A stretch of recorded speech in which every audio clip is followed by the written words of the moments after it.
الله من الشيطان الرجيم بسم الله الرحمن الرحيم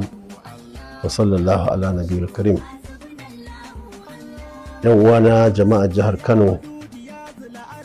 da ma duka jama'a na wannan ƙasa tamu Najeriya, maza da mata, assalamu alaikum wa rahmatullahi ta'ala wa barakatuh.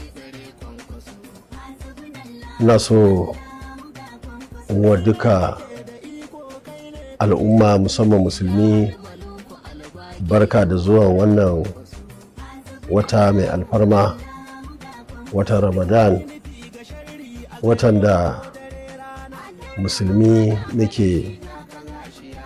yin wannan azumi kuma muke yin abubuwa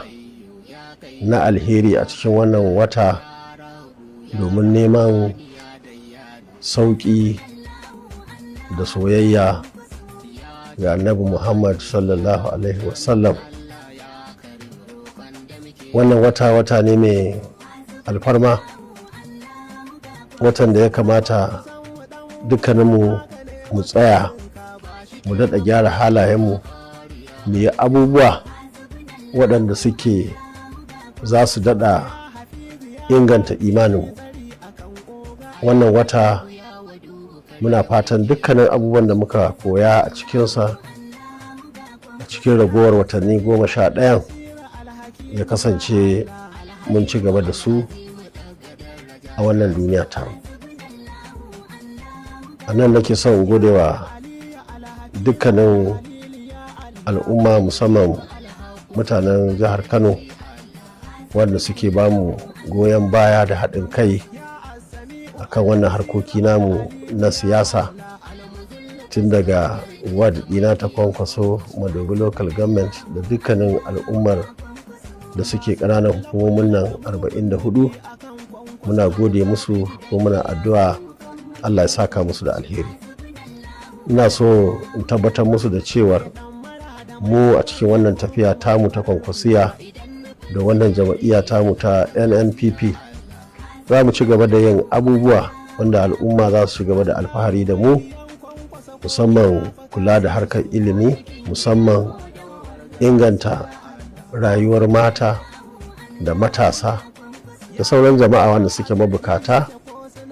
wanda suke a wannan jiha da ma Najeriya gabaki ɗaya. A nan nake godewa dukkanin 'yan kwankwasiyanmu wanda suke wajen Najeriya,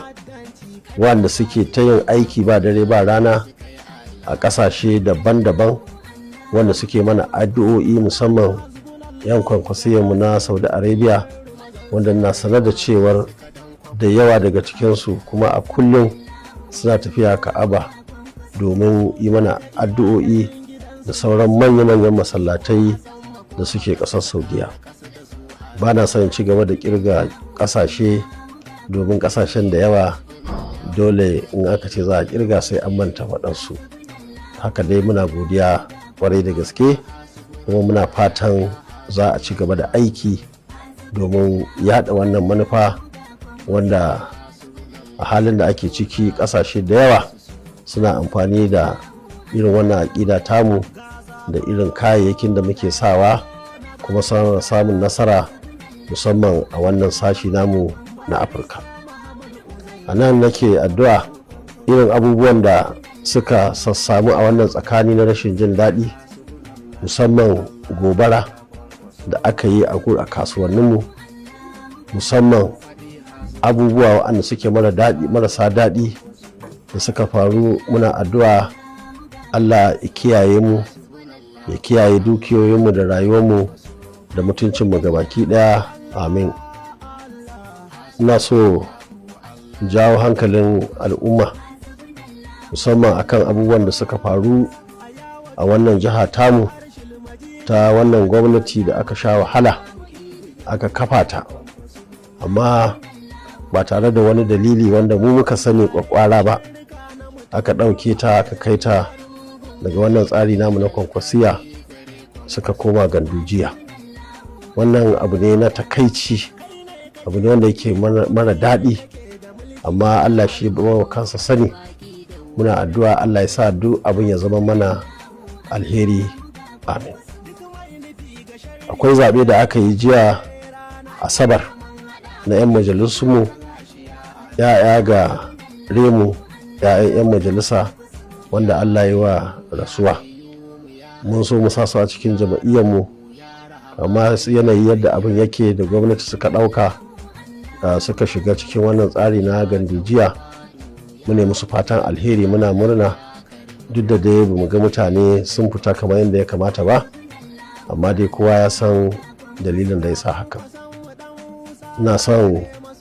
jawo hankalin dukkanin waɗanda suka tafi suka bi tsarin gwamnati da waɗanda suka yi mana magana muka ba su umarni, muka ba su goyon baya da su je su yin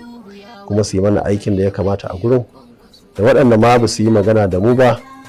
da dukkanin waɗanda suke can, muna tabbatar musu da cewa lokacin da ya kamata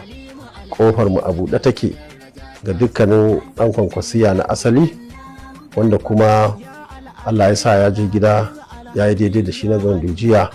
Muna yi mana fatan alheri ga baki ɗaya. Ina addu'a yadda Allah ya nuna mana wannan farawa wannan azumi, muna addu'a Allah ya nuna mana ƙarshensa mai sallah lafiya, kuma Allah ya nuna mana waɗansu azumin na shekaru masu yawa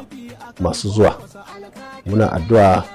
Allah ya ci gaba da kare lafiyarmu da mutuncinmu da darajarmu a wannan jiha ta Kano. Kuma ina so in gode wa dukkanin al'umma a wannan jiha da Najeriya da ma ƙasashen duniya wanda suka nuna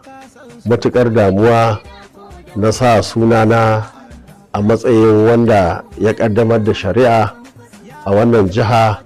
musamman a ɓangaren ganin laifi ne. Muna addu'a,